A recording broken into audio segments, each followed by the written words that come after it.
The U.S. labor market is cooling, and that single piece of data sent immediate ripples through the markets, shifting capital away from tech leaders. This chart outlines the miss. June U.S. non-farm payrolls came in at just 57,000 jobs, falling well short of 117,000 economists expected. You can also see the downward revisions applied to both April and May. For investors, a softer labor market eases concerns that the Federal Reserve must keep policy tight. Futures markets are now pricing roughly a 60 to 65% chance of a rate cut this September. A slowdown in hiring is currently acting as a green light for rate cut expectations, resetting the Fed's timeline and changing where money was moving. We saw a classic market rotation. Capital did not exit the market, it moved aggressively from one sector to another. Looking at this split-screen trend, the Dow Jones Industrial Average pushed to record highs on the left, while the Nasdaq and big AI-semiconductor names sold off on the right.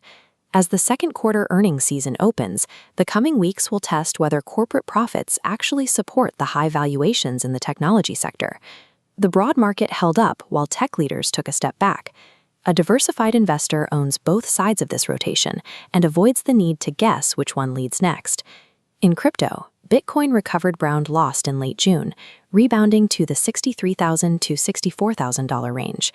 This data box shows spot Bitcoin ETFs taking in roughly $510 million, ending a painful outflow streak. Under the surface, the corporate buyer strategy made its largest ever Bitcoin sale on July 6th, offloading roughly $216 million to help fund dividends. For years, corporate treasury purchases have provided a steady bid under Bitcoin's price. If other treasury companies followed its move to sell, the market loses a highly reliable buyer. A buyer who props up a market can also become a seller, making position sizing far more reliable than any assumed price floor.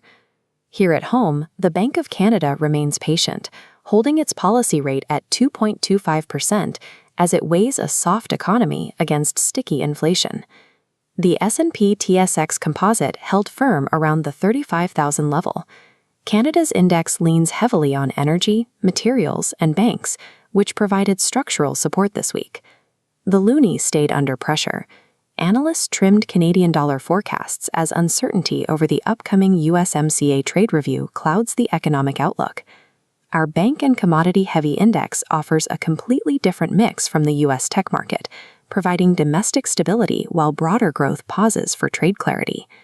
Navigating these crosscurrents comes down to structure.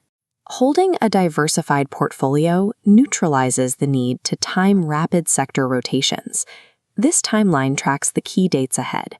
The U.S. CPI inflation report arrives on July 14th, followed immediately by the next Bank of Canada rate decision on July 15th and the Fed meeting in late July.